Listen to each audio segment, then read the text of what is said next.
설교 제목 한번 해봅니다. 물질은 표현의 방식입니다. 한번 더 해봅니다. 물질은 표현의 방식입니다. 오늘은 지난 9개월 동안 주일 예배의 설교 시간에 만났던 레위기의 마지막 부분을 함께 나누려고 합니다. 레위기 강의를 처음 시작할 때 너무 어려운 내용이라서 부담이 많이 갔었는데 새롭게 공부를 한다는 각오로 엄청 공부를 하면서 설교 한 편 한 편을 준비했습니다. 솔직히 고백을 하면 레위기 한 편의 설교를 준비하는데 일주일에 절반 이상의 시간을 거의 투자를 했어요. 덕분에 성경 공부를 많이 할 수가 있었습니다. 가장 큰 수확은 레위기를 공부하면서 구약과 신약의 연관성에 대한 이 체계가 제게 비교적 잘 자리를 잡게 되었다고 하는 사실입니다. 이제 오늘을 끝으로 레위기 강의를 마무리하고 다음 주부터는 민수기를 함께 만나보려고 합니다. 레위기는 총 27장으로 구성이 되어 있습니다. 그 중에서 레위기의 실질적인 결론은 우리가 지난주에 봤던 레위기 26장에 있습니다. 레위기 26장에서 끝을 맺어도 됩니다. 그런데 왜 레위기 27장이 있느냐? 레위기 27장은 레위기의 부록입니다. 레위기 전체에서 빠진 부분과 좀 미진한 부분을 마지막 장에서 다루고 있습니다. 레위기에서 다루지 못한 미진한 부분이 뭐냐? 물질과 신앙과의 관계입니다. 좀 더 범위를 좁혀보면 하나님을 물질로 섬기는 일입니다. 여러분, 하나님은 부족함이 없으신 분이십니다. 사람들처럼 물질을 탐하시는 분도 아니십니다. 뿐만 아니라 하나님은 영으로 존재하시는 분이기 때문에 원칙적으로는 물질로 섬길 수 있는 분이 아닙니다. 자, 그럼에도 불구하고 하나님은 하나님의 백성들 그리고 하나님의 자녀들에게 물질로 하나님을 섬기도록 규례를 주셨습니다. 오늘의 설교는 하나님께 물질을 드린다고 하는 이 일이 어떤 의미를 가지고 있는지 이 부분에 초점을 맞추고 있습니다. 여러분, 하나님을 섬기는 일에는요 원칙이 있습니다. 원칙. 법을 다루는 사람들은 이 원칙을 터라는 용어로 사용을 합니다. 터라고 하는 것은 건축물을 세우는 바탕입니다. 그리고 터는 일을 이루는 밑바탕을 말합니다. 터가 없이는 건축물을 세울 수가 없고 또 터가 없이는 일을 이루어 나갈 수 있는 기준이 없게 됩니다. 나라가 세워지려면 세 가지의 터가 있어야 합니다. 첫째는 국토요, 둘째는 국민요, 셋째는 주권입니다. 팔레스타인 난민들을 한번 보십시오. 그들은 정착할 딱 국토가 없기 때문에 국제사회로부터 국가로 인정을 받지 못하고 난민의 신세로 남아있는 것입니다. 주권도 마찬가지예요. 아니, 나라에 주권이 없는데 어떻게 국제사회로부터 국가로 인정을 받을 수가 있겠습니까? 마라톤의 영웅인 손기정 선수를 보죠. 그는 우리 대한민국의 사람이며 우리 대한민국의 선수입니다. 그러나 그는 일본 선수로 마라톤에 참여했습니다. 그 당시 우리나라는 일본에게 주권을 강탈당했기 때문입니다. 땅은, 국토는 나라가 세워지는 물질적인 터입니다. 그리고 주권은 나라가 세워지는 국제적인 터입니다. 그리고 사람, 즉 국민은 나라가 세워지는 근본적인 터입니다. 그래서 국토와 주권과 국민을 국가의 3요소라고 하는 것입니다. 국가를 이루는 이 3요소는 나라를 이루는 터입니다. 터가 없이는 나라가 존재할 수가 없는 것입니다. 하나님을 섬기는 일에도 터가 있어요. 하나님을 섬기는 모든 일들은 다 이 터 위에 세워져야만 합니다. 만일 하나님을 섬기는 사람들이 하나님께서 정하여 주신 이 터 위에 하나님을 섬기지 아니하면 그것은 하나님을 섬기는 것이 아니라 오히려 하나님을 대적하는 죄가 됩니다.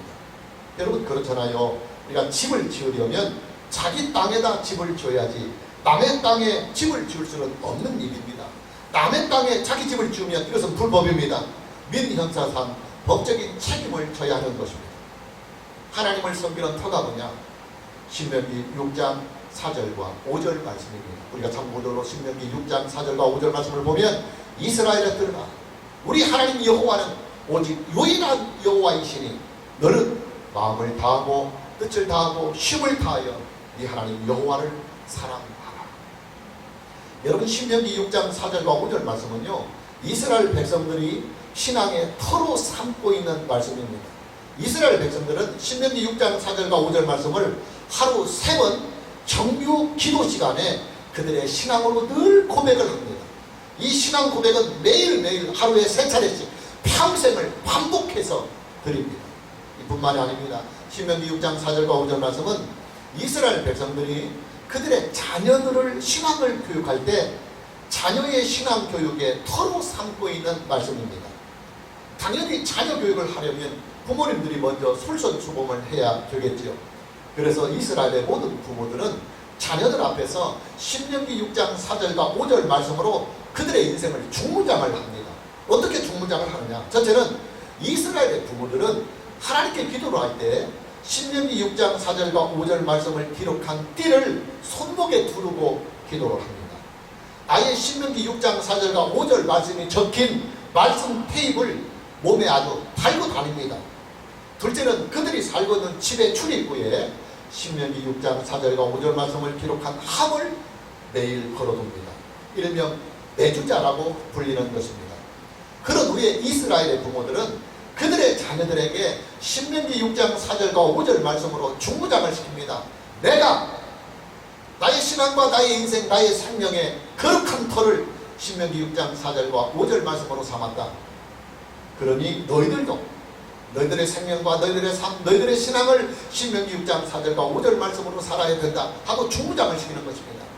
이스라엘의 자녀들은 신명기 6장 4절과 5절 말씀을 항상 가슴에 새기며 살아갑니다. 다시 참고 구절, 조금 전에 봤던 신명기 6장 4절과 5절 말씀을 다시 보면 이스라엘에 들으라. 우리 하나님 여호와는 오직 유일한 여호와이시니 너는 마음을 다하고 뜻을 다하고 힘을 다하여 우리 하나님 여호와를 사랑하라. 신명기 6장 4절과 5절 말씀은 크게 두 부분으로 되어 있습니다. 첫째는 이스라엘 백성들이 믿고 섬겨야 할 여호와 하나님은 어떤 분이시냐 하는 내용입니다. 여러분, 여호와 하나님은요 오직 유일하신 하나님이라고 하는 사실입니다. 여호와 하나님만이 그들의 유일하신 신앙의 대상이며 또 여호와 하나님만이 그들의 유일하신 구원의 주님이시며 또 여호와 하나님만이 그들의 유일하신 생명의 주님이시며 인생의 주님이라고 하는 고백을 신명기 6장 4절과 5절을 통해서 드리는 것입니다. 두 번째는 하나님을 믿고 섬기는 자세에 대한 내용입니다. 여호와 하나님은 유일하게 존재하시는 참되신 하나님이십니다. 그러기에 마땅히 하나님을 믿고 하나님을 섬기는 일에는 하나님의 그 거룩하고 영광스러운 이름에 합당한 자세를 가지고 하나님을 섬겨야 된다고 하는 내용이 신명기 6장 4절과 5절 말씀에 있습니다. 서두에서도 말씀을 드렸지만 신명기 6장 4절과 5절의 말씀은 구약시대를 살았던 하나님의 백성들이 하나님을 섬기는 거룩한 터가 되는 말씀입니다. 하나님을 섬기는 거룩한 터가 뭐냐? 너는 마음을 다하고 뜻을 다하고 힘을 다하여 네 하나님 여호와를 사랑하라는 내용입니다. 성경은 사람의 중심을 심장, 즉 마음에 두고 있습니다. 사람의 심장은 첫째 생명의 자리입니다. 우리가 참고구절로 다시 창세기 2장 7절 말씀을 보면 여호와 하나님이 땅의 흙으로 사람을 지으시고 생기를 그 코에 불어 넣으시니 사람이 생명이 되니라 그랬습니다. 창세기 2장 7절 말씀에 나오는 생기라고 하는 이 단어의 원문은 네페시라고 하는 단어입니다. 네페시라고 하는 이 단어는 숨이라는 말이에요. 숨. 그래서 우리나라 기독교 초창기 때 번역 성경을 보면 네페시라고 하는 이 단어를 숨님 그렇게 번역을 하기도 했습니다. 자, 그럼 창세기 2장 7절 말씀에 이 네페시라고 하는 이 단어를 숨으로 번역을 해서 다시 한번 읽어봅니다. 여호와 하나님이 땅의 흙으로 사람을 지으시고 숨을 그 코에 불어 넣으시니 사람이 생명이 되니라. 우리가 이제 인공호흡을 생각하면 잘 이해가 됩니다. 여러분, 기도가 막혀서 일시적으로 호흡이 중지된 사람에게 인공호흡을 통해서 숨을 불어 넣어주면 다시 숨을 쉽니다. 숨을 쉬면 살 수가 있는 것입니다. 그래서 심폐소생술이라고 말하는 것입니다. 하나님께서 흙으로 사람을 지으시고 그 코에 하나님의 숨을 불어 넣어주셨습니다. 하나님의 숨은 흙으로 만든 사람에게 생명을 주는 일입니다. 여러분, 사람이 코로 숨을 쉬면요, 그 숨이 어디로 들어갑니까? 심장으로 갑니다. 숨을 쉬면 심장이 뛰고 숨이 상당 기간 멈추게 되면 심장도 따라서 멈추게 되는 것입니다. 사람의 심장은 생명의 숨을 담는 다리입니다. 즉 생명의 자리가 됩니다. 의학에서도 사람의 심장은 생명의 자리라고 봅니다. 생명의 중심이라고 봅니다. 의학에서 사망의 기준을 어디에 두느냐면 심장이 완전히 정지가 되었을 때 의학적으로 사망의 판단을 내립니다. 심장이 뛰고 있으면 다른 것들이 다 죽었더라도 의학적으로 살아있는 사람으로 보고 있는 것입니다. 법적으로도 사람의 심장은 생명의 자리입니다. 법에서도 사망의 기준을 어디에 두느냐면 심장이 뛰지 아니하는 상태가 상당 기간 지속이 될 때 법적으로 사망이 되었다고 말합니다. 왜 상당 기간이냐면 가끔씩 보면 몇 분씩 심장이 정지가 되었다가도 다시 심장이 뛰는 경우가 있기 때문에 심장이 뛰지 않는다고 해서 바로 사망 진단을 내는 것이 아니라 일정 기간 좀 기다렸다가 오랜 기간, 상당 기간 심장이 정지되면 법적으로도 사망 선고가 되는 것입니다. 여러분, 의학이나 법에서요, 사람의 생존과 그리고 사망의 기준을 심장이 뛰느냐 심장이 뛰지 않느냐에 둔다고 하는 이 사실은 의학이나 법학에서도 사람의 심장을 생명의 중심으로, 생명의 자리로 본다는 말입니다. 둘째로 사람의 심장, 즉 마음은 신앙의 자리이기도 합니다. 우리가 참고구절로 다시 로마서 10장 9절에서 10절 말씀을 보면 네가 만일 네 입으로 예수를 주로 신하며 또 하나님께서 그를 죽은 자 가운데서 살리신 것을 네 마음에 믿으면, 네 마음에 믿으면 구원을 받으리라. 사람이 마음으로 믿어 의에 이르고 입으로 신하여 구원에 이르는 겁니다. 성경은 예수 그리스도를 믿는 그 믿음의 자리를 마음이라고, 즉 심장이라고 말씀하고 있습니다. 당연합니다. 왜냐하면 생명과 신앙은 늘 같은 자리에 머뭅니다. 생명은 믿음으로 말미암아 우리 안에 존재합니다. 그리고 믿음은 생명의 자리에서 머뭅니다. 생명의 자리에서 믿음은 역사하기 때문에 생명의 자리에 믿음이 있고 믿음의 자리에 생명이 있는 것입니다. 그래서 사람의 심장은 생명의 자리이기도 하지만 동시에 신앙의 자리, 믿음의 자리이기도 합니다. 또 셋째로 사람의 심장은 인격의 자리이기도 합니다. 우리가 참고절로 예레미야 17장 9절에서 10절 말씀을 보면 만물보다 거짓되고 심히 부패한 것은 마음이라 그랬습니다. 누가 능히 이를 알리오마는 나 여호와는 심장을 살피며 폐부를 시험하고 각각 그의 행위와 그의 행실대로 보응하라는 것입니다. 성경은 사람의 마음이 거짓되고 심히 부패되었다고 말씀하고 있어요. 하나님은 사람의 심장을 살피며 사람의 폐부를 시험해서 각각 그의 행위와 그의 행실대로 보응한다고 말씀하고 있습니다.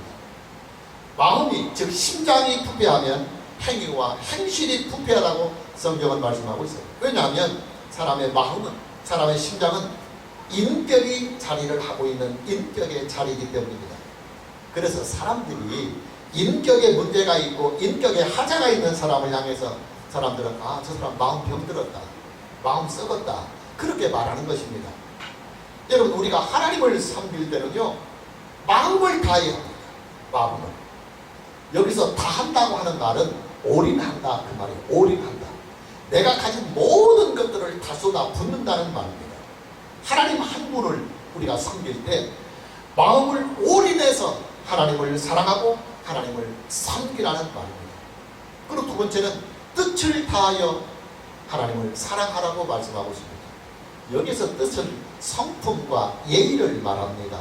하나님을 사랑하되 성품과 예의를 다하여서 하나님을 사랑하고 하나님을 섬기라는 말씀입니다. 가끔씩 기독교 연합회에서 큰 행사를 할 때 준비위원회를 이렇게 조직을 합니다. 근데 그 준비위원회를 보면 의전을 담당하는 부서가 있어요. 여러분, 의전이란 무엇입니까? 행사를 위해서 섭외한 강사나 내빈들을 극진히 예의를 가지고 섬기는 일을 의전이라고 합니다. 하나님을 섬길 때는 항상 최고의 의전으로 하나님을 섬기라는 말씀입니다. 하나님은 최고의 의전을 받기에 합당하신 분이기 때문입니다. 그래서 성경은 너는 뜻을 다하여, 뜻을 올인해서, 즉 성품과 예의를 올인해서 하나님을 사랑하고 하나님을 섬기라는 것입니다. 셋째는 힘을 다하여 하나님을 사랑하고 섬기라는 것입니다. 하나님을 섬기는 사람의 역량을 다하여서 하나님을 섬기라는 말입니다. 여러분, 사람의 역량은요, 그 사람의 지위나 그리고 능력이나 경제적인 여건에 따라서 조금씩 차이가 있어요. 역량이 많은 사람은 자기가 가지고 있는 모든 역량을 다하여서 하나님을 사랑하고 섬기며, 역량이 부족한 사람은 역량이 부족하다고 해서 뒤처지지 말고 자기에게 있는 그 작은 역량이나마 최선을 다하여서 최선의 것으로 하나님을 사랑하고 하나님을 섬기라는 말씀입니다. 중요한 것은 신명기 6장 5절의 말씀에 나오는 이 내용은 상당히 포괄적인 말씀이기 때문에 이 말씀을 구체적으로 적용해 나갈 수 있는 또 다른 강령들이 필요하다는 사실입니다. 여러분이 한번 생각을 한번 해보십시오. 마음을 다하여 하나님을 사랑하는 일이나 또 뜻을 다하여 하나님을 사랑하는 일이나 힘을 다하여 하나님을 사랑하는 이 일은 사실은 관념적이에요.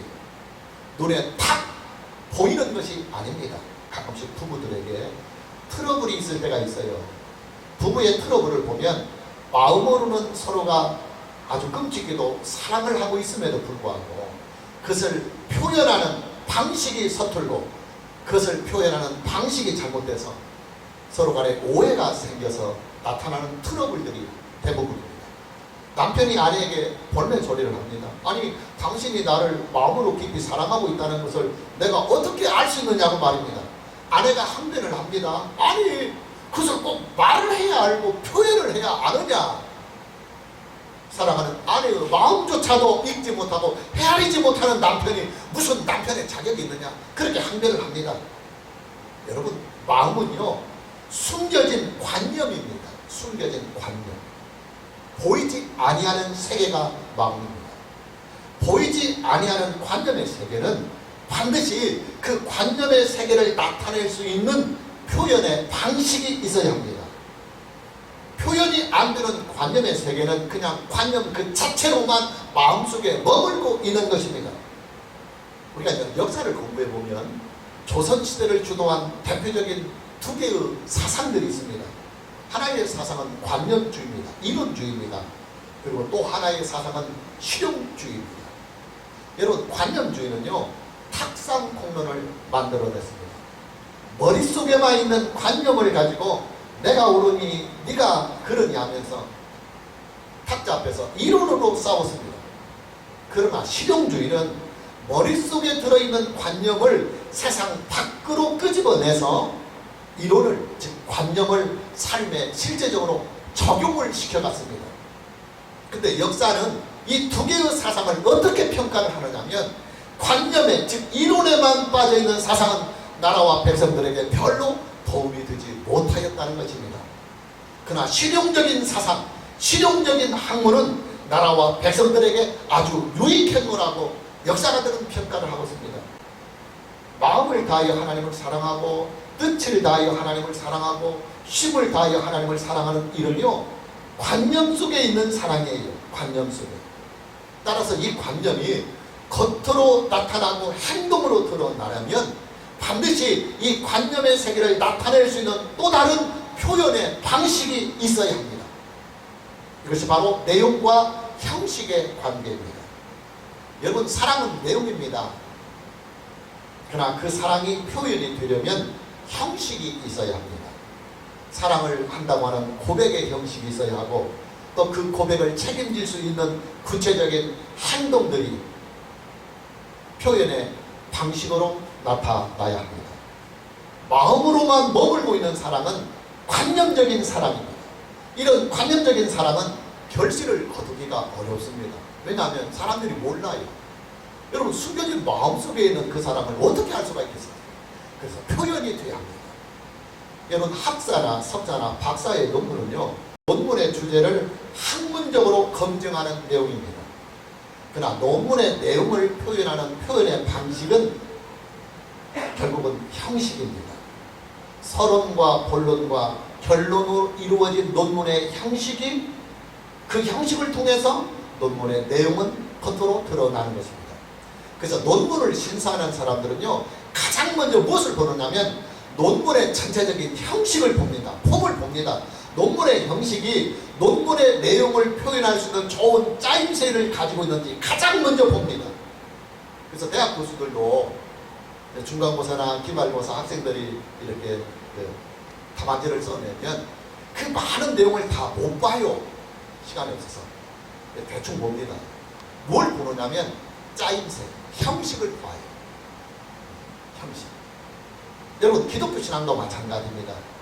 여러분 우리가 하나님께 드리는 예배는요, 예배의 모든 내용들이 예배 순서라고 하는 형식으로 표현이 되고 있습니다. 그냥 무턱대로 중구난방식으로 예배를 드리는 것이 아니라 일정한 예배의 순서, 예배의 형식을 가지고 그 형식에 따라서 우리는 하나님을 예배합니다. 예배에 있어서 형식은 뭐냐? 예배의 내용을 표현해주는 표현의 방식입니다. 예배의 형식이 존재하는 이유가 되는 것입니다. 자, 마음을 다하고 뜻을 다하고 힘을 다하여 내 여호와 하나님을 사랑하는 이 일은 내용입니다. 내용. 그러나 이 내용이 표현이 되려면 내용을 표현할 수 있는 표현의 방식이 있어야 합니다. 내가 마음을 다하여 하나님을 사랑하고 있으며, 내가 뜻을 다하여 하나님을 사랑하고 있으며, 내가 힘을 올인해서 하나님을 사랑하고 있다고 하는 이 사실을 표현할 수 있는 표현의 형식이 반드시 있어야 합니다. 그 형식이 뭐냐? 물질입니다. 물질입니다. 성경이 하나님께 물질을 드리도록 하는 배경이 되는 이유입니다. 여러분 물질이라고 하는 것은요, 사람에게 있어서 가장 현실적이며 가장 사실적이며 가장 구체적으로 느끼는 욕구요 그리고 필요입니다. 이 세상에 어느 누구도 물질로부터 자유로운 사람은 존재할 수 없습니다. 물질의 세계는 사람의 생존과 사람의 행복과 사람의 성공의 절반 이상을 차지하는 부분입니다. 그렇기 때문에 사람들이 물질을 얻기 위해서 자기 인생의 절반 이상을 집중하면서 물질을 얻으려고 희생을 하는 것입니다. 물질은 이렇게 사람의 현실 세계에서 영향력을 가장 많이 행사할 수 있는 요건이 되기 때문에 물질은 사람을 표현하고 신앙을 표현하는 가장 확실한 표현의 방식이 되는 것입니다. 여러분 명절이 되어서요, 자식들이 부모님을 찾아뵈려고 하면 부모님들이 뭐라고 말씀을 하느냐면, 아들아 혹은 딸아 그냥 돈으로 붙여주라. 왜냐하면 부모님의 입장에서는 자식들이 그 먼 거리 또 한 번씩 오고 하려면 몇십만 원 듭니다. 그래 뭐 길거리에 다 이렇게 돈 허비하고 한번 와서 휑하니 왔다 가는 것보다는 차라리 그 모든 것들을 통장으로 돈을 입금해주면 부모님들이 쓰고 싶은 일에 효과적으로 효율적으로 잘 쓸 수 있어요. 그래서 요즘 부모님들은 자식들에게 야 그냥 현금으로 붙여줘. 그렇지 가장 좋은 효도다. 그렇게 말씀합니다. 사람들이 흔히 이런 말을 해요. 아니 하나님께서 뭐가 부족해서 우리에게 물질을 원하시겠느냐고 말입니다.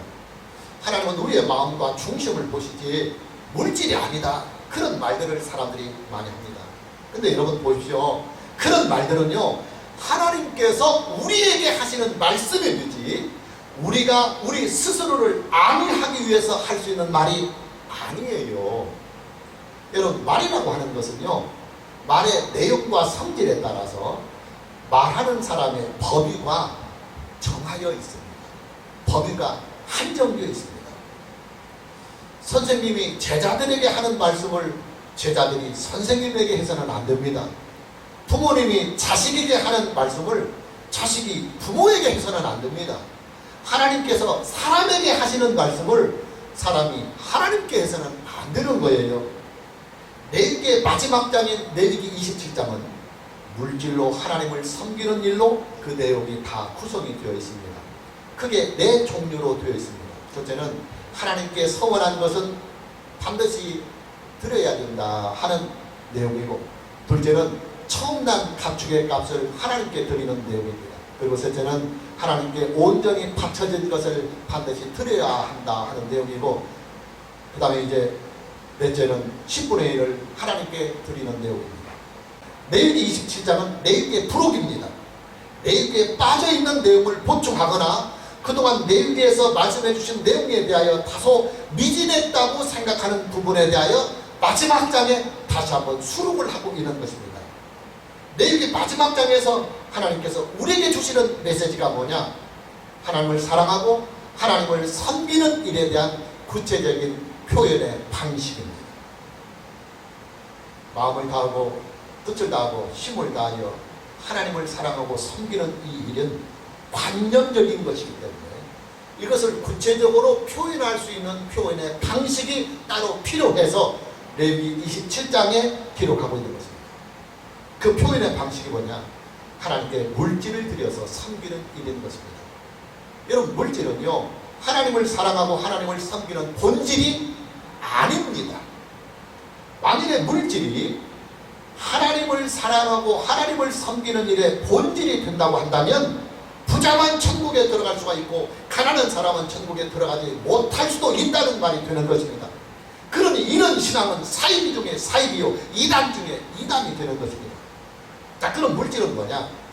마음을 다하여 하나님을 사랑하고 뜻을 다하여 하나님을 사랑하고 힘을 다하여 하나님을 사랑하는 우리의 신앙을 구체적으로 표현할 수 있는 표현의 방식이며 또 우리가 하나님을 사랑하고 섬긴다고 하는 가장 확실한 의사 표시가 되는 내용이다, 그 말이에요. 하나님은 우리가 물질을 가지고 하나님을 섬길 때 그 물질 속에 담겨있는 우리의 마음과 우리의 중심을 받으십니다. 하나님은 영으로 존재하시는 분이시기 때문에 물질 그 자체를 하나님께서 받으실 수는 없습니다. 여러분, 저는 물질을 가지고 있습니다. 육체를 가지고 있어요. 그렇기 때문에 물질이 없이는 못 삽니다. 그래서 누군가가 제게 물질을 주면 그 물질을 받아서 그 물질을 그대로 사용을 합니다. 근데 하나님은 영으로만 존재하시는 분이기 때문에 물질이 필요가 없는 분이십니다. 그러니까 물질을 하나님께 드려도 영이신 하나님은 그 물질 그 자체를 받으실 수 없어요. 만일에 하나님께서 물질 그 자체를 받으신다고 한다면 우리가 하나님께 드린 모든 물질은 하나님이 계시는 하나님의 그 영광의 보좌로 들어 올라가야 합니다. 하나님께서 계시는 그 영광의 보좌로 우리가 하나님께 드리는 모든 물질이 빨려 들어가야 합니다. 왜냐하면 우리가 드리는 그 물질 그 자체를 하나님께서 받으신다고 한다면 그 물질은 이 땅에 존재해서는 안 됩니다. 왜냐하면 하나님이 받으셨으니까 모두 다 물질은 하나님의 보좌 앞으로 다 빨려 들어가야 합니다. 그러나 여러분, 실제로 보십시오. 우리가 하나님께 드리는 모든 언능과 모든 물질은요, 시간과 공간 속에 그대로 남아있어요. 그대로 남아있어요. 하나님께서 물질 그 자체를 받으시는 것은 아니라는 결론입니다. 그럼 물질은 뭐냐? 물질은 상징입니다. 물질은 표현의 방식입니다. 물질은 정확한 의사표시입니다. 따라서 하나님은 우리가 하나님께 물질을 드리게 되면 그 물질 속에 담겨있는 나의 마음과 나의 중심과 나의 헌신과 나의 사랑과 나의 신앙을 받으십니다. 그리고 하나님께 드려진 그 물질 그 자체는 교회 공동체로 하여금 하나님의 영광을 위하여 사용을 하게 하십니다. 아주 중요한 말이에요. 하나님께서 물질 그 자체를 받으시는 것이 아니라 물질을 드리는 우리의 마음의 중심과 우리의 신앙과 우리의 헌신을 하나님은 받으시고 물질 그 자체는 하나님의 구속사를 섬기며 하나님의 뜻을 이 땅에 섬겨나가는 교회 공동체, 하나님의 백성들에게 그대로 나누어 주어서 그 물질을 가지고 유익하게 활용을 할 수 있도록 물질은 교회 공동체에 남겨주시는 것입니다. 최근에 한국교회는 11조 헌금에 대한 찬반의 논란들이 많이 있어 왔습니다. 어떤 사람들은 11조를 비성경적이다 그렇게 말하는 사람들도 있어요. 근데 그것은 분명히 아니라고 봅니다. 저는 법을 공부한 사람입니다. 여러분, 법이라고 하는 것은요, 한 번 법이 제정이 되어서 공포가 되면 새로운 법으로 수정이 되거나 아니면 그 법이 소멸이 되지 아니하는 한 그 법은 계속해서 존재합니다. 그래서 여러분, 몇십 년 전에 몇백 년 전에 만들어진 법이라 할지라도 그 법이 현실 속에서 수정이 되었거나 아니면 폐지가 되지 아니하는 그 법은 지금도 그대로 살아있어요. 구약 성경에서 제정이 되고 구약 성경에서 공통화된 11조의 법은 신약 성경에서 수정이 된 일이 없어요. 수정이 된 일이 없어요. 그리고 신약 성경에 와서 폐지가 된 일도 전혀 없습니다. 당연히 구약에서 제정이 되고 구약에서 공포가 된 11조의 이 법은 신약 시대에도 그대로 살아있는 법입니다. 이게 법의 체계입니다. 다만 구약 성경처럼 많이 강조가 되거나 등장하지는 않습니다. 그러나 신약 성경에서 11조에 대한 말씀이 자주 등장을 하지 않는 이유는 그럴 필요가 없기 때문입니다. 왜냐하면 신약 성경은 구속의 진리를 주로 기록하고 있기 때문에 물질에 관하여 그렇게 많이 지면을 활용하지 않아요. 자, 마무리합니다. 여러분, 기독교의 본질은요, 결단코 물질이 아닙니다. 물질이 아닙니다. 따라서 물질에 집착하는 기독교, 또 물질에 집착하는 신앙은 타락의 증거요, 부패의 현상입니다. 자, 그럼 물질은 뭐냐? 물질은 하나님을 사랑하고 하나님을 섬기는 구체적인 표현의 방식입니다. 아주 중요한 말이에요. 표현의 방식. 우리가 물질로 하나님을 섬기는 일은 내가 하나님을 마음을 다하여 하나님을 사랑하고 뜻을 다하여 하나님을 사랑하고 힘을 다하여서, 즉 모든 역량을 다하여서 하나님을 사랑하고 있다고 하는 내 신앙의 표현의 방식이며, 그리고 내 의사를 하나님께 확실하게 전달하는 나의 의사의 표시가 된다, 그 말이에요. 따라서 우리는 물질로 하나님을 섬길 때 그 물질 자체에만 집착해서는 안 돼요. 물질을 통한 나의 마음, 그리고 물질을 통한 나의 중심, 물질을 통한 나의 사랑, 물질을 통한 나의 신앙을 함께 물질에 담아서 그 물질을 하나님께 드려야 그 물질을 통해서 나타나는 나의 중심과 그 신앙이 하나님께 인정을 받게 되고, 그리고 그것이 의사표시가 되어서 하나님께 전달이 되는 것이지, 물질만 달랑 드리면 그것은 영이신 하나님께 상달이 안 되는 거예요. 그래서 여러분이 하나님께 모든 헌금과 물질을 드릴 때는 반드시 그 물질 속에 여러분이 마음을 다하고 뜻을 다하고 힘을 다하여 하나님을 사랑하고 섬긴다고 하는 그 중심과 그 마음이 그 물질 속에 담겨 있어야 돼요. 그런 중심과 그런 마음과 그런 신앙을 가지고 하나님께 물질을 드리면 하나님은 여러분의 그 마음의 중심을 받으시고 그 물질은 교회에게 돌려서 그 교회가 하나님의 뜻과 영광을 위하여 효과적으로 사용할 수 있도록 다시 우리에게 물질을 돌려주시는 것입니다. 그리고 그 물질과 그 마음의 중심을 하나님께 드리는 자들에게 하나님께서 성경을 통하여 우리에게 약속하신 신령한 은혜와 그리고 생명과 삶에 베풀어 주시는 하나님의 복을 베풀어 주시는 것입니다. 오늘 저와 여러분 모두에게 레위기 강해를 마무리하면서 물질로 하나님을 섬기는 이 신앙에 분명하고도 확실한 신앙이 잘 정립이 되는 이 은혜가 있기를 주님의 이름으로 축복합니다. 찬양합니다.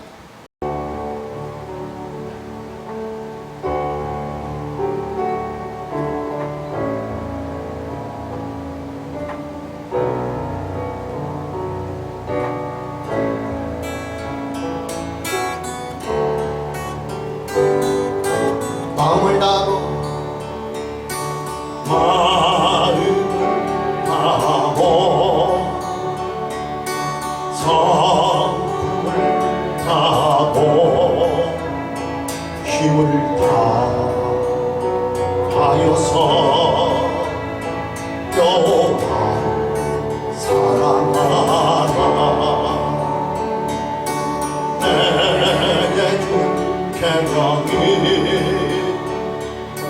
마음에 새기고 부지런히 이웃에 전하여라. 그러면 내가 짓지 않는 긴 씹을 주리라. 내가 심지 않는 과실을 먹게 하리라.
그리워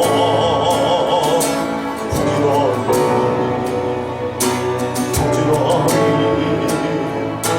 이웃에 전하노라. 그러면 내가 짓지 않는 긴 힘을 주리라. 내가 심지 않는 과실을 먹게 하리라.